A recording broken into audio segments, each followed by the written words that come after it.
They know that I'm on a magic mountain. So many calls, man, I stop counting. All right, pimp. LSU lost yesterday. We lost, man. It's not really much else I can say, if I'm being honest with you. It's not. It's unfortunate. Look. Try to fix it.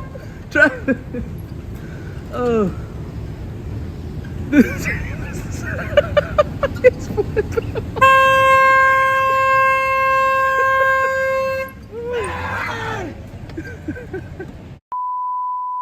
We played so good in that first half, man. I think we looked like one of the best teams in college football, bro. I'm telling you. Our defense was playing lights out, bro. It was crazy. Texas A&M couldn't do nothing offensively. LSU looked like the best team in college football, or one of the best teams in college football. Nussmeier was dropping bombs, bro. Everything that first half was incredible by LSU, bro. Incredible performance from LSU in the first half. Now, the second half, I have no idea. This is where it all went wrong. Anything that could go wrong for LSU did.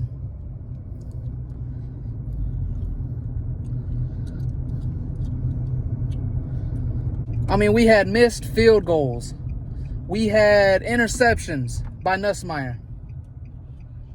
Anything that could go wrong in that game for LSU went wrong. And I hate that, man. I do. We really deserved this win, bro. We fought for it. I think we let up in the second half. That's all there is to it, honestly. We thought we won the game after the first half. We were up by 10. Could have been up by a lot more. Could have been up by 25 points, right? So we went into halftime thinking this was an easy win, and it came back to bite us hard. It's not like Texas A&M won a close game. They came out and destroyed us in that second half. Like I said, 3 turnovers by Garrett Nussmeier. Insane. I thought he had pretty much gotten rid of those mistakes. And they came back to haunt him last night. Pretty bad. And I know some people, very few, are like, oh, it was just good plays by the defense. And it was, right? Maybe one, maybe 2, right? I know 1 was a good play by the defense. It wasn't Nussmeier's fault. The second interception, you could say, maybe was a good play by the defense. You know, if you don't want to be too harsh on Nussmeier. That third interception was Nussmeier's fault. You can't argue that. That third interception right over the middle, that was Nussmeier's fault. Can't do that, man. And so that's a problem. The LSU run game, abysmal. We don't even have a run game, matter of fact. What did we run for? Like 50 yards total last night, bro? It's bad. It's bad. And that's what Brian Kelly was saying in the post-game press conference, man. We have to balance that out. I mean, we're making Nussmeier throw the ball 50, 60 times a game and expecting him to make a play when it comes down to it. Sure, he's a quarterback and that's what he's supposed to do, but it has to balance. We cannot rush for 50 yards total, maybe even less, and expect Nussmeier to do all of the work. That's a problem. So while those interceptions were his fault, they're bound to happen at some point if you can't run the ball. So run game, everyone telling me, oh, we have the best offensive line in the country. No, we don't. We have one of the best pass blocking offensive linemen in the country. But our run blocking's terrible. It's a fucking abysmal. Sick of hearing that shit, man. We can't run the ball for nothing. If your offensive line is that good, why can't we run the damn ball, man? No excuses, none. I'm tired of hearing that. I'm tired of it. Of course, we have a great offensive line. I never denied that. I mean, we have guys probably going in the first round of the draft. You feel me? But stop bullshitting around. We can't run block for nothing.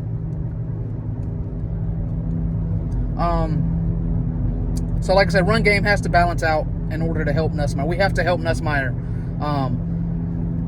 Or else he's just going to continue making simple mistakes like that when he's throwing 60 passes a game.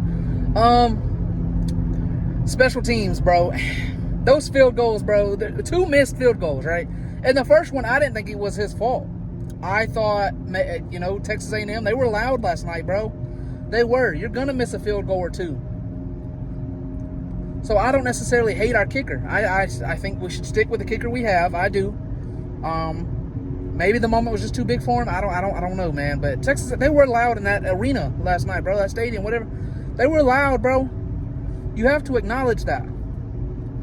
Now, that third one, it wasn't a missed field goal. In fact, he didn't even get the chance to kick the field goal. You know why? Because the holder, the person who holds the ball, wasn't ready for the snap. That's an issue. That's an issue. Now, Brian Kelly did say in the press conference that he's going to wrap that up and that won't happen again. I hope he's right. And I believe it. I think he is right. I don't think that's going to happen again. It hurt us. It hurt us bad. He didn't even have a chance to kick that field goal. It's just simple moments, man. Simple mistakes. And the truth of it is we let up in that second half because we thought we had an easy win, man. That's our fault. That's our fault. And the sad thing about it is it really should have been an easy win. We should have went into halftime up 25 points. You feel me? I mean, the score should have been a lot closer than it was. We had 23 points at the end of the game. We should have had that going into half, if not more. You feel? So, but we were still up by 10, 17-7 at halftime. We thought we had an easy win. We saw we were able to move the ball, and they weren't. So we thought, hey, that's game. We'll just go out here and keep doing the same. And I don't think they were ready, And then obviously Texas A&M comes out with a second-string quarterback, Marcel Reed. Fuck Marcel Reed. But the truth of it is we had no answer for a running quarterback. And you know what's bad about that is? We play Alabama in 2 weeks, running quarterback. We play Vanderbilt after that, running quarterback. We play Florida after that. Actually, we may play Florida before Vandy. But either way, we play Florida. DJ Lagway can run. Now, Graham Mertz, he could probably take off, but he's not necessarily a dual threat. I don't know who would be playing. That's why I said that. I don't know who starts at quarterback at Florida right now. And then Oklahoma, the final game of the season, and their quarterbacks can run too, man. If we can't stop a running quarterback at all, you can go ahead and mark 4 losses down on the season. That'll put us at 6-6. No, I'm just playing. I don't think we lose all those games, but if we can't stop a running quarterback, we might lose to Bama. I'll be honest with you. I'll just be straight honest because Jalen Milroe is going to take off running. He's going to have to because I don't think he's going to have a choice with this defense. It's kind of like Marcel Reed. Really, they were able to run with the running backs too, but they couldn't throw the ball until really the fourth quarter. You saw Marcel Reed throw that deep pass, but outside of that, they struggled to pass this ball, bro. But at the end of the day, LSU, we let up in the second half. That's why we lost this game. We thought we had the game won coming out of halftime because they could not move the ball. They put in Marcel Reed, and they completely take over and dominate. Now, if you're asking me, and I know this is going to sound stupid to hear, people are going to laugh at me in the comments, I still think LSU is the better team. I still think if we played this weekend coming up, we would win. I really do. But we don't, and we didn't win last night, man. Texas A&M did. We have to win out. If we want any chance at anything, playoffs, SEC championship, we have to win out. There's no question. We cannot take another loss. Anyone saying bench Nussmeier or fire Brian Kelly, I think you're both wrong. I think Brian Kelly's fine where he's at. And I think Nussmeier is fine where he's at. He made a few mistakes, but what do you expect throwing 60 passes a damn game, man? I mean, come on. Can't run the ball for nothing, and it's bullshit. But anyway, that's really all I got right now. I'm mad. I'm fed up. I'm glad I didn't record this video last night. I wouldn't have been able to control what I said. I would have said some things that I'm not allowed to say on YouTube. I'll be honest with you. You see me getting silent now. I can't say anything, bro. It's ridiculous. But whatever. You know what it is. Fuck Marcel Reed. I'd punch him in his fucking head, and he wouldn't do shit about it. I don't care. Cry about it, bro. You wouldn't do nothing. You'd sit there. Okay. Because I just say shit over a screen for no reason. Okay. Nah, man. A shout out to the dude. He came in and he balled out, bro. He did what he was supposed to. It's our fault. It is. I say stuff because I'm mad and because my team lost. It is what it is. We lost, bro. We got to wrap this up, though. Can't be doing none of this. It's ridiculous. We got Bama in 2 weeks. We got to move on. We got to move on.